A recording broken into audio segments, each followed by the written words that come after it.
बिस्मिल्लाहिर्रहमानिर्रहीम। अस्सलाम वालेकुम नाज़रीन, आप देख रहे हैं ग्लोबल अफेयर और मैं हूं मोहसिन राना। नाज़रीन, गुज़श्ता रोज़ पाक फ़ौज की जन्म से बड़े ही ज़बरदस्त और शानदार महारत से ये ऑपरेशन जो BLA के ख़िलाफ़ किया गया, इस ऑपरेशन में कामयाबी समेटी है। तकरीबन 27 घंटे ये ऑपरेशन जारी रहा और इस ऑपरेशन में पाक फ़ौज के जो ड्रोन तैयारे हैं पाक फ़िज़ाइया के, इनको इस्तेमाल किया गया। SSG कमांडो ने नाज़रीन बड़ी शानदार महारत से ये जो ऑपरेशन है, इस ऑपरेशन को सर अंजाम दिया है। और नाज़रीन पाक फ़ौज के ज़रार ग्रुप है, ज़रार ग्रुप ने किस शानदार महारत से ये ऑपरेशन सर अंजाम दिया है, इस वाले से आज की वीडियो में तफसील से बात करनी है। और साथ ही आपको बताना है कि क्या सच में इस ऑपरेशन में जो ट्रेन हाईजैक किया गया, ट्रेन के ऊपर हमला किया गया BLA बलोच लिबरेशन आर्मी की तरफ से, इस हमले के पीछे भारतीय रो मुलविस है। इस हवाले से सिख रहनुमा गुरपतवंत सिंह पन्नू की जन्म से नाज़रीन एक बड़ा ही हैरान कुन दावा किया गया है। इनकी तरफ से क्या स्टेटमेंट जारी की गई है, आलमी तंजीमों से क्या मुतालबा किया गया है, तफसील से आज के इस वीडियो में इसको डिस्कस करते हैं। आपसे गुजारिश है वीडियो को एंड तक लाजमी देखिएगा। अगर आप लोगों ने अभी तक हमारे इस YouTube चैनल को सब्सक्राइब नहीं किया है तो सब्सक्राइब लाजमी कर दें, साथ में बेल आइकन को दबा दें ताकि हर नई आने वाली वीडियो आप तक आसानी से पहुँचते रहे। नाज़रीन, गुज़श्ता रोज़ जो पाक फ़ौज की जन्म से बलोच लिबरेशन आर्मी BLA के ख़िलाफ़ एक शानदार ऑपरेशन सर अंजाम दिया गया। इस ऑपरेशन में तमाम के तमाम हॉस्टेजेस को पाक फ़ौज की जन्म से बाजियाब करवाया गया है और इस ऑपरेशन में तकरीबन 50 से ज़ायद कैजुअलिटी सामने आई हैं, जो कि सरकारी जो दावे हैं वो तकरीबन 30 के लगभग बताया जा रहा है कि सरकारी दावे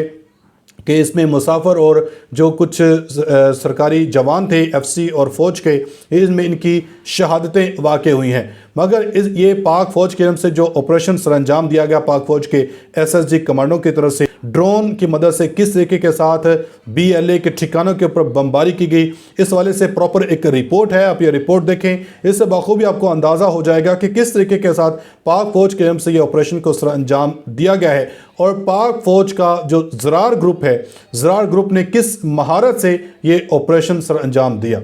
शुरू से ही ये जो रेस्क्यू ऑपरेशन है ये बहुत ही ज़्यादा डिफ़िकल्ट होने वाला था, लेकिन फिर भी पाकिस्तान आर्मी की तरफ से स्पेशल सर्विसेज ग्रुप को एक्टिवेट किया और उन्होंने परसों रात ही इस ऑपरेशन को स्टार्ट कर दिया था। एज ऑलवेज किसी भी मिलिट्री ऑपरेशन से पहले जो इनिशियल इन्फॉर्मेशन होती है वो बहुत ज़रूरी होती है और वो इनिशियल इन्फॉर्मेशन कैसे आती है, वो सर्वेलेंस से आती है और रैकी से आती है। कल भी हमने इस चीज़ को रिपोर्ट किया था कि पाकिस्तान आर्मी की तरफ से सर्वेलेंस के तौर पर डिफरेंट एयरक्राफ्ट को एम्प्लॉय किया है, जिनमें CH-4B ड्रोन शामिल हैं, सर्वेलेंस एयरक्राफ्ट शामिल हैं, सिग्नल इंटेलिजेंस एयरक्राफ्ट शामिल हैं। तो इन सब एयरक्राफ्ट की कैपेबिलिटी को यूज करते हुए इनिशियल इंफॉर्मेशन इकट्ठी की गई, कहां पर ट्रेन इस टाइम के ऊपर लोकेटेड है, पोजीशनड है, कहां पर हॉस्टेजेस को रखा गया है और कितने दहशतगर्द इस टाइम के ऊपर ऑन स्टेशन मौजूद हैं। तो ये सारी इंफॉर्मेशन कलेक्ट करने के बाद नियर बाय हिल्स के ऊपर SSG कमांडोज की छोटी छोटी प्लेटून्स को, उनके ग्रुप्स को जो है वो उतारा गया बाय हेलीकॉप्टर्स, जिन्होंने फिर उस जगह के अराउंड जहां पर ट्रेन को हाईजैक करके रखा गया था, उस जगह के अराउंड स्नाइपर पोजीशंस को सेट किया और फिर वहां से फाइनल असॉल्ट का वेट किया गया। एडिशनल SSG के ट्रुप्स को और रेगुलर इन्फेंट्री सोल्जर्स को बुलाया गया, उनके ग्रुप्स को तश्कील दिया गया। पाकिस्तान एयरफोर्स की तरफ से जो एयर सपोर्ट प्लेटफॉर्म्स है उनको इन प्लेस रखा गया, जितने भी एविएशन के यूनिट्स हैं वो इन प्लेस हो गए और इस तरह से ये जो ऑपरेशन है परसों रात और कल रात के दरमियान किसी भी एक टाइम के ऊपर स्टार्ट कर दिया गया। ऑपरेशन के इब्तदाई फेज के अंदर क्योंकि एक बहुत ही संगीन मसला दरपेश था और वो ये था कि जो हाईजैकर्स थे जो कि यरगमालियों के ग्रुप्स के पास खड़े हुए थे, उन्होंने सुसाइड वेस्ट को, मतलब कि खुदकुश धमाकों वाली वेस्ट को, जैकेटों को पहना हुआ था और उनको डिलिबरेटली ऑन पर्पस यरगमालियों के करीब जो है उनको खड़ा किया गया था ताकि किसी भी फायर फाइट की सूरत में यरगमालियों को मैक्सिमम डैमेज किया जा सके। तो इस सिचुएशन के मद्देनजर जब ऑपरेशन को स्टार्ट किया गया तो इब्तदा में SSG के जो स्नाइपर्स हैं उन्होंने इन सुसाइड बॉम्बर्स को सबसे पहले एलिमिनेट किया और क्योंकि यहाँ पर एक एक सेकंड इंपॉर्टेंट था तो जैसे ही SSG स्नाइपर्स की तरफ से इन खुदकुश बम्बार को एलिमिनेट किया गया, वैसे ही जो ग्राउंड ऑपरेशन है, ग्राउंड असॉल्ट है, उसको स्टार्ट कर दिया गया, जिसमें SSG की साइड से mainly Zarrar anti terrorist unit ने पार्टिसिपेट किया। और क्योंकि ये जो हमारी पर्टिकुलर यूनिट है ये स्पेशली इन्हीं सिनेरियोज के लिए ट्रेंड है, तो विद इन 30 to 40 मिनट्स वहां पर जो हॉस्टेज सिचुएशन है उसको क्लियर कर दिया गया था, थ्रेट्स को न्यूट्रलाइज कर दिया गया था और तमाम जो यरगमाली हैं उनको रेस्क्यू कर लिया गया था। अनफॉर्चुनेटली इस वाक़े के अंदर हमारे 4 के करीब FC के जवान शहीद हुए जो कि उस ऑपरेशन के अंदर पार्टिसिपेट कर रहे थे, लेकिन यहाँ पर SSG की कोई भी कैजुअल्टी नहीं हुई। उस اس کے بعد BLA کی طرف سے ایک ری انفورسمنٹ بھیجی گئی اپنے ہائی جیکرز کے لیے. ایک تشکیل روانہ کی گئی جس میں 15 سے 20 جو ٹیررسٹ تھے وہ آن فٹ شامل تھے, لیکن ان کو کیونکہ سرویلنس ایئر کرافٹ ان آپریشنز تھے, آپریشن ایریا کے اندر موجود تھے, تو اس ری انفورسمنٹ کو پہلے ہی ڈیٹیکٹ کر لیا گیا اور ڈرون سٹرائکس کے ذریعے ان تمام دہشت گردوں کو آن سپاٹ نیوٹرلائز کر دیا گیا. اس طرح سے پوری جعفر ایکسپریس ٹرین کو ریسکیو کیا گیا, لیکن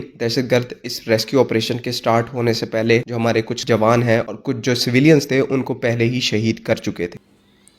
جی ناظرین, آپ نے دیکھا کہ کس طریقے کے ساتھ پاک فوج نے زبردست کامیابی سمیٹی ہے اور اس آپریشن میں 33 دہشت گردوں کو جہنم واصل کیا گیا ہے. پاک فوج کے جو زرار گروپ ہے, زرار گروپ کی طرف سے یہ بڑا ہی شاندار اور مہارت سے یہ آپریشن سر انجام دیا گیا. تو BBC سے بات کرتے ہوئے ایک فوجی افسر نے ناظرین بتایا ہے کہ پاکستانی فوج کی زرار کمپنی ان آپریشنز کی تیاری انتہائی مہارت کے ساتھ کرتی ہے. ہماری تمام پلاننگ کی بنیاد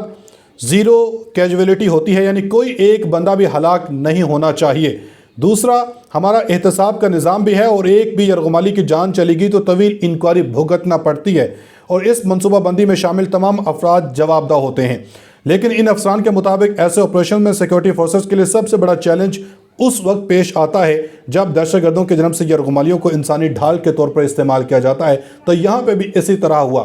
انسانی یرغمالیوں کو ناظرین ڈھال کے طور پر استعمال کیا گیا ان مسافروں کو. تو فوجی اہلکار کے مطابق اس لیے آپریشن میں تاخیر کی ایک بڑی وجہ یہ ہوتی ہے کہ فورسز کو انتہائی محتاط طریقے سے کارروائی کرنا پڑتی ہے تاکہ یرغمالیوں کو کسی بھی قسم کا نقصان نہ ہو.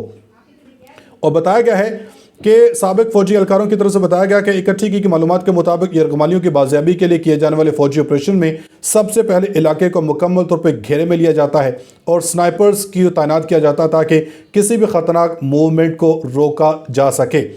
اور زرار کمپنی کے اہلکار مخصوص مقامات سے اندر داخل ہونے کی منصوبہ بندی کرتے ہیں تاکہ دہشت گردوں کو فرار ہونے اور یا غیر یرغمالیوں کو نقصان پہنچانے کا موقع نہ مل سکے.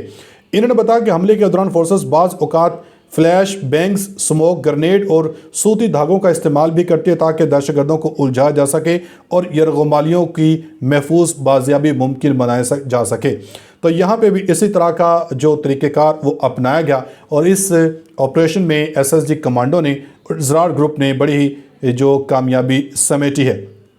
ادھر دوسری طرف ناظرین, سکھ فار جسٹس کے رہنما گرپتون سنگھ پنو نے جعفر ایکسپریس پر حملے کا الزام بھارت کے خفیہ ایجنسی رو پر عائد کر دیا ہے. انہوں نے بتایا ہے کہ نئی دہلی پاکستان کے خلاف خفیہ جنگ چلا رہا ہے.